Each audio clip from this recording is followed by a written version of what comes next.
Oplosan ikan patin untuk harian dan galatama. Saksikan.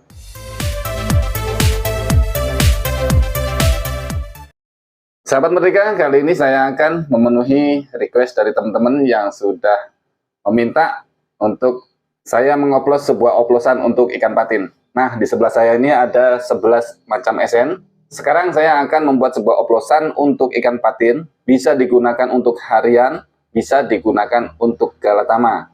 Seperti apa bahan dan takarannya? Simak videonya sampai selesai. Seperti biasa sahabat, saya menggunakan botol takar ya, dan botol kosong untuk menampungnya. Langsung saja, yang pertama saya menggunakan esen belimbing ya teman-teman. Maaf, ini luntur tulisannya. Ini esen belimbing teman-teman. Untuk belimbing saya menggunakan 5 cc atau 5 mili.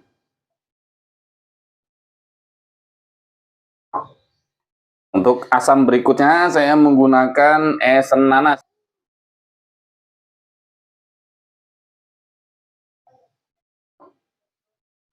Dua buah untuk aroma asam sebanyak 15 mili teman-teman ya. Berikutnya untuk wanginya saya menggunakan esen jambu. Maaf, ini tulisannya rusak ya. Ini esen jambu teman-teman, sebanyak 10 mili juga. Ini untuk aroma segarnya saya menggunakan jambu.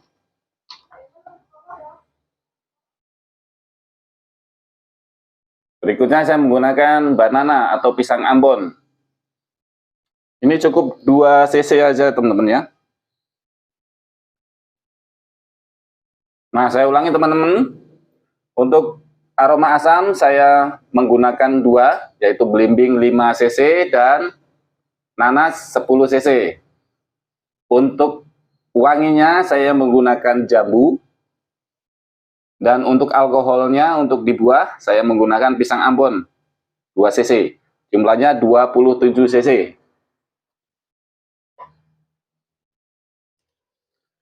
Berikutnya untuk amisan teman-teman ya. Untuk amisan, ikan patin itu paling suka dengan tenggiri teman-teman. Saya menggunakan esen tenggiri sebanyak 10 cc. Berikutnya untuk amisannya saya menggunakan seafood sebanyak 5 cc.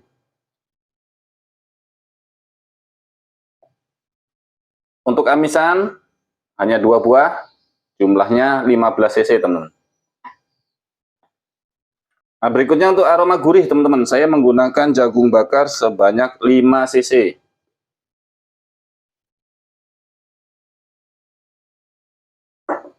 Gurih berikutnya saya menggunakan kokonat sebanyak 10 mili. Ini boleh diganti dengan kelapa bakar teman-teman ya.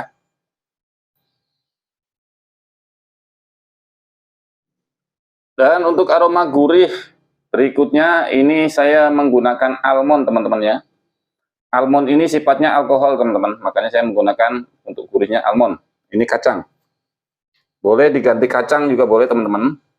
Sebanyak 3 cc atau 3 mili.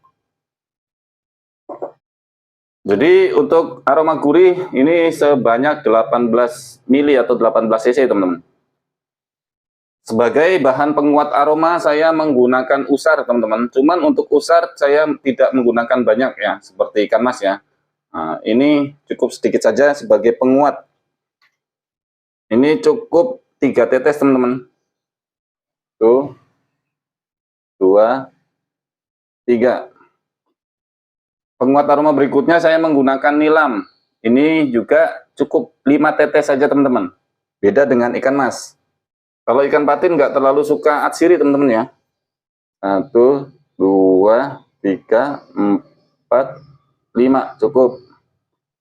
Nah, berikutnya saya menggunakan 2 buah pasta teman-teman. Untuk pastanya saya menggunakan pertama pasta santan sebanyak 5 cc.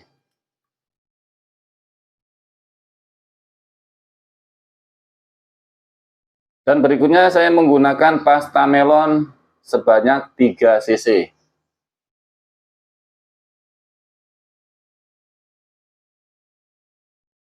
Jadi penggunaan pasta yaitu santan 5 cc dan melon 3 cc, jadi sebanyak 8 cc teman-teman. Seperti biasa untuk bahan pencampur antara oil base dan water base saya menggunakan propylene glycol. Ini sebanyak 4 cc teman-teman.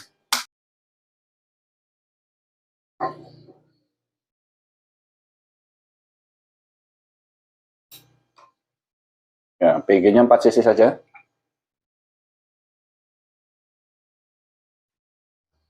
Lalu kita kocok. Nah, seperti ini teman-teman ya.